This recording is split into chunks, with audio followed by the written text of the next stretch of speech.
ويسأل السائل عن السترة الواجبة والسنة. الصحيح أنها واجبة، الأدلة الواضحة في ذلك.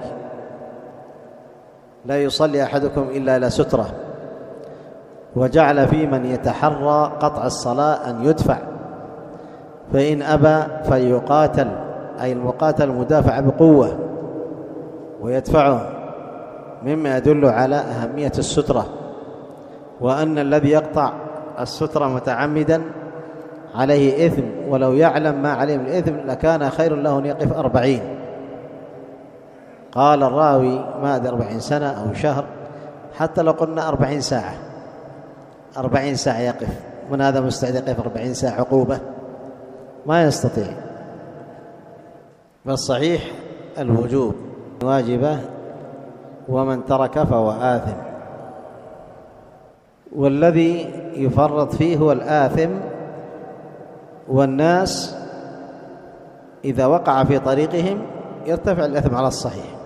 شخص يصلي في آخر المسجد قطع على الناس، ما يتحرى السترة، لكن مع هذا يعان. إذا وجدته اجعل له سترة وامشي، ويستوي سترة وهمية. بعض الأخوة رأيناه يريد يقطع وحط خشبة كذا وشلها معه، مر وأخذها، قال من أجل مر، اعمل خير اضع له كرسي، من أجل يقطع آخر، ولا يحط معها زمزمية ولا كتاب حط أمامه ومر وسحب الكتاب.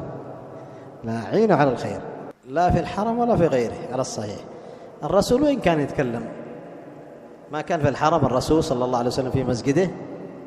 أين الدليل على هذا؟ اجتهاد من الفقهاء والعلماء اجتهدوا، وإلا النبي صلى الله عليه وسلم كان يتكلم في الحرم المدني، وكان أيضا في الحرم المكي لما دخل وبقى فيها 17 يوم، ويأمر بالسترة. وكان حتى لو خرج إلى الفضاء يؤخذ منه عنزة حربة وفي طرفها حديد، مثل حربة لكن قيل أصغر منها،